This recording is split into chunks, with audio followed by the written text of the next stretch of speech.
వాస్తవంగా రాష్ట్ర విభజన తర్వాతన విజయవాడ, గుంటూరు ప్రాంతాల్లో విపరీతంగా రేట్లు పెరిగిపోయినాయి భూముల రేట్లు.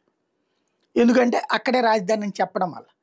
క కొద్దిసేపు నూజివీడు అన్నారని ఆ ఏరియాలో పెరిగింది. కొద్దిసేపు మంగళగిరి అన్నారని ఆ ఏరియాలో పెరిగింది. కొద్దిసేపు దొనకొండ అన్నారని ఆ ఏరియాలో పెరిగింది. శివరామకృష్ణ కమిటీ నివేదిక తర్వాత. ఇట్లా భూములు ఏ ఏరియాలో పెట్టబోతున్నారు అనేటటువంటి ప్రచారం జరగగానే ఆ ఏరియాలోకెళ్ళి భూములు కొన్నటువంటి వాళ్ళు ఉన్నారు. చేతిలో ఉన్న డబ్బులతో ఇన్వెస్ట్‌మెంట్ చేసిన వాళ్ళు ఉన్నారు. తీరా చూస్తే ఎవ్వరూ ఊహించని విధంగా ఆ 29 గ్రామాల్లోకి తీసుకెళ్ళి పెట్టారు. అప్పుడు అప్పటిదాకా 4-6 లక్షలు, 10 లక్షలకు మించి లేదని అమరావతి రైతులే చెప్పుకొస్తారు కదా! ఆ స్థాయిలో ఉన్నటువంటి ప్రాంతంలో అకస్మాత్తుగా అక్కడ రాజధాని అని ప్రకటించడంతో ఒక్కసారిగా భూముల ధరలు పెరిగినాయి. ఆ సమయంలో 50 లక్షల, కోట, కోటిన్నర, 2,00,00,000, 3,00,00,000, 4,00,00,000 అమ్ముకున్నారు అక్కడ వాళ్ళు కొంతమంది. అమ్ముకున్నటువంటి వాళ్ళు బాగుపడ్డారు.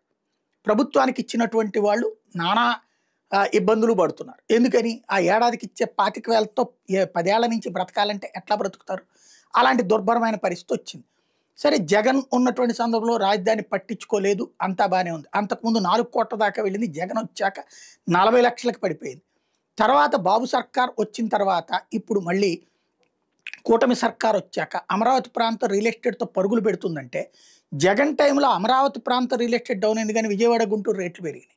కానీ ఇప్పుడు మొత్తం ఏ ప్రాంతంలో కూడా రేట్లు చెప్పడం ఎక్కువ చెబుతున్నారు. ఎక్స్‌పెక్టేషన్ ఎక్కువ చెప్తున్నారు. కొనేవాడు లేడు. కొనడం జరగట్లేదు. ఎగబడట్లేదు. నడవట్లేదు. ఆల్రెడీ మన చేతిలో ఉన్న భూముల్లో ఏదో చిన్న చిన్న షాపులు కట్టుకోవడం ఇట్లాంటివి తప్పించి, ఆ షాపుల్లో అమ్ముకోవడం ఇట్లాంటివి తప్పించి భూమి లేదు.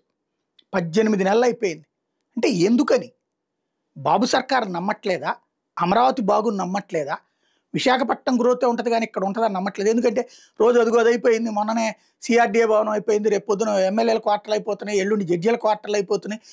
కేంద్ర ప్రభుత్వ రంగ బ్యాంకులన్నీ వచ్చేస్తున్నాయి. క్వాంటమ్ వాల్యూ వచ్చేస్తుంది. ఇట్లా రోజు ప్రచారం అయితే విస్తృతంగా జరుగుతుంది. ఒక రియల్ ఎస్టేట్ వ్యాపారి తన జీవితంలో చేయనంతటి ప్రచారం అమరావతికి విపరీతంగా జరిగిపోతుంది. ఓఆర్ఆర్ వచ్చేసింది. ఇక్కడి నుంచి అక్కడి దాకా వెళ్తది. ప 10 లైన్‌ల ఓఆర్ఆర్ వస్తుంది. 12 లైన్‌ల ఓఆర్ఆర్ వస్తుంది. ఇంటర్నేషనల్ ఎయిర్‌పోర్ట్ వస్తుంది. తర్వాత ఇంటర్నేషనల్ క్రికెట్ స్టేడియం వచ్చేస్తుంది. ఇన్ని ప్రచారాలు జరుగుతున్నా కూడా ఈ రోజు వరకు భూముల ధరలు పెంచడం అయితే పెంచి చూపెట్టారు. మళ్ళీ 40 లక్షల నుంచి 4,00,00,000 చెప్తున్నారు. 3,00,00,000 చెప్తున్నారు. కొనేవాళ్ళు కరువయ్యారు. ఈవెన్ విజయవాడ, గుంటూరులో కూడా కొనేవాళ్ళు కరువయ్యారు. ఎందుకు? ఏమిటి? అన్నది సమీక్షించి ముందు దానికి పరిష్కారం కనుగొనకపోతే బాబు సర్కార్ ఇబ్బంది పడతది.